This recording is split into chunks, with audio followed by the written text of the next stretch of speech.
안녕하세요. 오늘은 우리 몸의 오랜 숙제죠. 비만에 대해서 좀 깊이 파고 들어보려고 합니다. 왜 이 풍요로운 시대에 우리는 오히려 비만이랑 이렇게 씨름하게 됐을까요?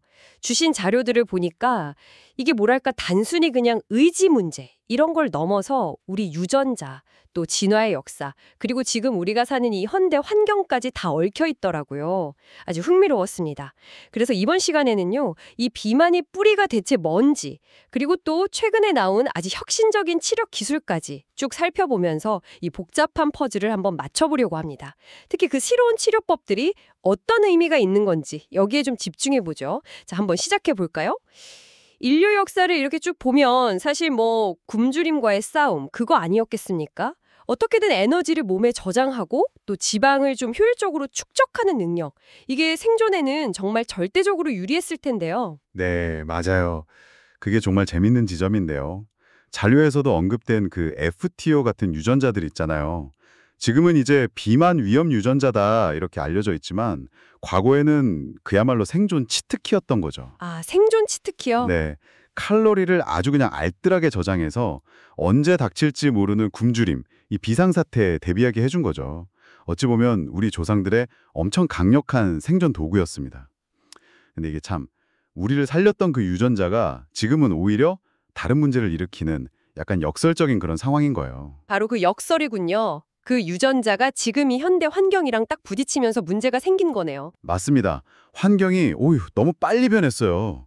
주변에 그냥 고칼로리 음식이 넘쳐나죠.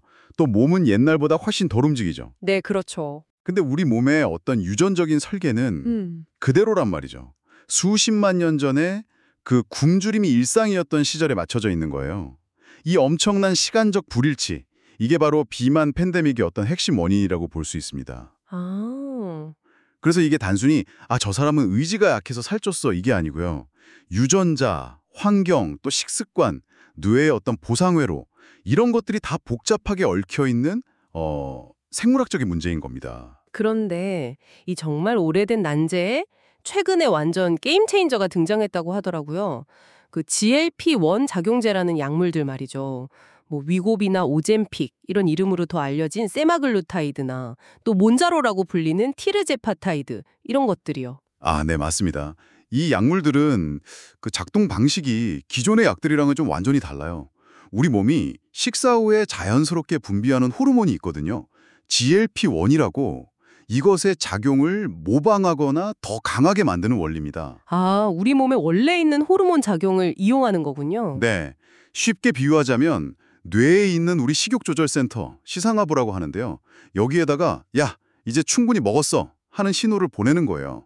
근데 그 신호를 훨씬 더 강력하고 또 오래 지속되게 만드는 거죠. 아하. 동시에 위에서 음식이 좀 천천히 내려가게 만들어요. 그래서 포만감도 더 오래 가고요. 결과적으로는 식욕 자체가 줄어들어서 칼로리 섭취가 뭐랄까 자연스럽게 감소하게 됩니다. 와. 그러니까 막 의지로 식욕이랑 싸우고 이런 차원을 넘어서 식욕이라는 그 근본적인 생물학적 시스템 자체에 이제 개입하기 시작한 거죠. 그 자료를 보니까 이 약들이 실제로 보급되면서 비만율이 감소하기 시작했다. 뭐 이런 초기 신호가 잡힌다고 하던데 이게 정말 가능한 일인가요? 수십만 년 동안 이어진 추세를 약으로 바꾼다니 좀 놀라운데요. 네, 일부 국가에서 실제로 그런 데이터가 나오고 있다는 점이 정말 놀랍죠. 2024년 보고 같은 걸 보면요. 이 약물 복용자들의 평균 체중이 뭐 10%에서 많게는 20% 이상 이렇게 감소하는 결과가 나타났습니다. 10에서 20%요. 엄청나네요. 네, 그리고 이게 단순히 몸무게만 줄어드는 게 아니고요. 당뇨병이나 심혈관 질환 같은 비만 관련 질병들 있잖아요. 네네. 그런 질병 위험도 같이 낮아지는 경향이 보이고 있습니다.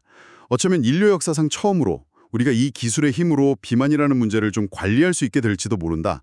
이런 가능성을 보여주는 거죠. 와, 이건 단순히 그냥 살을 뺀다 이런 차원을 넘어서는 의미가 있겠네요. 그렇습니다. 이게 굉장히 중요한 지점인데요. 예를 들어 고혈압약이나 당뇨병, 인슐린처럼요.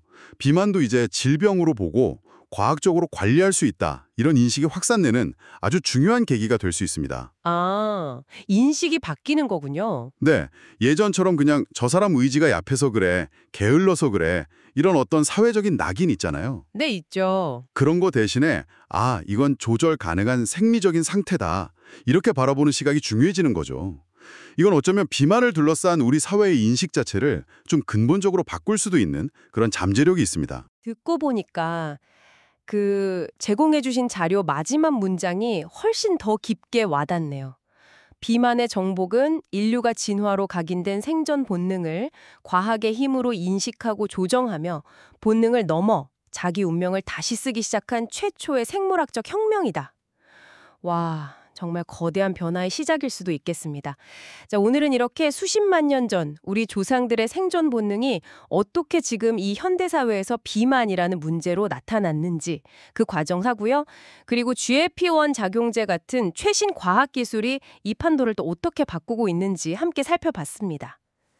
네, 오늘 이야기의 핵심은 결국 이거 같아요.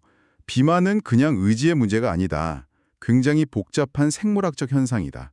그리고 이제 우리는 그 메커니즘을 조금씩 이해하고 거기에 개입할 수 있는 도구를 갖기 시작했다는 점.